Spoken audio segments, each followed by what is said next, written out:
মুখে মুখে আপন সে তো অনেকেই বলতে জানে, কিন্তু সত্যিকারের আপন সে তো শুধু সময়ই বলতে পারে। নমস্কার, আমি শম্পা। কেমন আছো সবাই? আশা করছি সবাই খুব ভালো আছো এবং সুস্থও আছো, আর আমরাও বেশ ভালো আছি। আমার আর একটি নতুন ব্লগে তোমাদের সবাইকে স্বাগত জানাই, আর সম্পূর্ণ ব্লগটা দেখার অনুরোধ রইল। আশা করছি ব্লগটা তোমাদের ভালো লাগবে। আর এখন সময় হলো দুপুর 12টা, আর এখন থেকে শুরু করছি তোমাদেরকে সঙ্গে নিয়েই আজকের ব্লগটা। কিছু কিছু গাছ জানান দিচ্ছে যে বসন্তকাল দোরগোড়ায়, হাতে গোনার কয়েকটা দিন তারপরেই বসন্তকাল, তাই না? আর দেখো, এটা আমাদের পাতিলেবুর গাছ। এই ছোট্ট পাতিলেবুর গাছ থেকে গতবার অনেকগুলো লেবু হয়েছিল জানো। এবারও দেখছি ছোট ছোট ফুল আসতে শুরু করে দিয়েছে। সেই জন্য আমিও গাছে একটু একটু করে ভিটামিন দিতে শুরু করেছি। আমি সেরকম কিছু বাইরের সার তো দিতে পারি না। আমি চাল ধোয়া, ডাল ধোয়া, ডিম সেদ্ধ করার পরে যে জলটা থাকে সেটা, তারপর সয়াবিনের জল, এই সমস্ত জলগুলোই আমি গাছে দেই।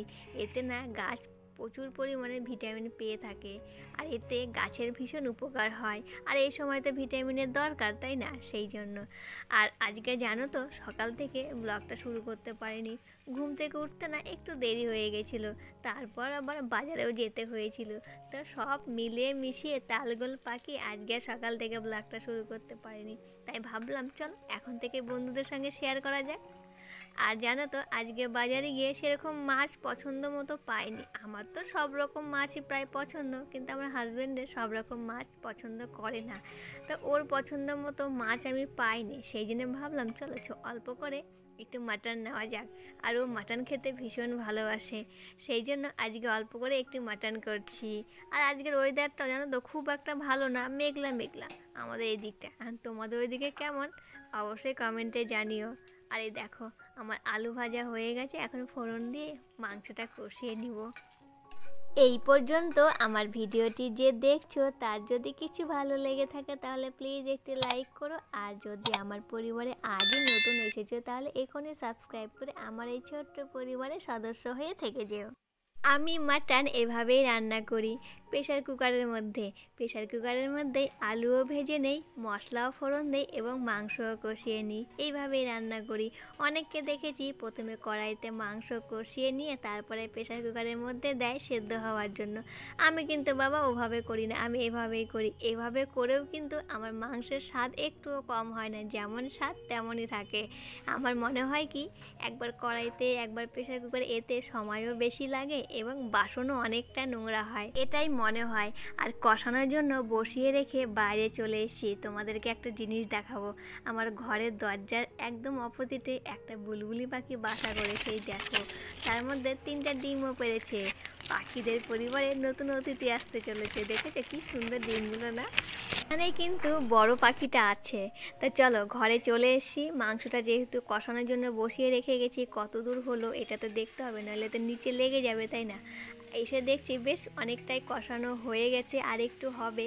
এখনও কিন্তু চর্বি আমি দেইনি, পরে দেবো, কারণ এখন যদি দেই না চর্বিটা গলে যাবে, খাবার সময় একটু আস্ত খুঁজে পাবো না। সেই জন্য এই যে এখন দিচ্ছি। কষানোটা অনেকটা হয়ে গেছে, এখন দিয়ে আর একটু কষাবো। কষিয়ে নিয়ে পরিমাণ মতো ঝোল দেবো, ঝোল দিয়ে একটু গরম মশলা গুঁড়ো দেবো, গরম মশলা গুঁড়ো দিয়ে তারপরে ঢাকা দেবো।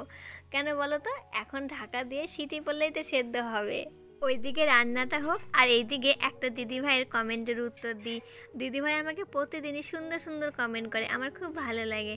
তা কালকে আমাকে বলেছে আমাকে লাইভে আসতে। তা দিদিভাই আমি তোমাকেই বলছি, ইউটিউবের তো একটা রুলস থাকে, তো সেই রুলসের বাইরে আমরা কেউই যেতে পারি না।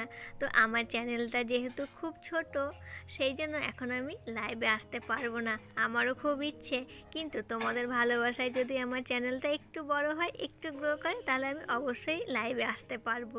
আমি তোমাকেই বলছি, তুমি অবশ্যই বুঝতে পেরেছো। আজকের ভিডিওতে আবার কমেন্ট করবে। এইদিকে সুন্দর করে কষিয়ে পরিমাণ মতো ঝোল দিয়ে মশলা দিয়ে ঢাকা দিয়ে দিলাম, এখন সিটি পড়বে।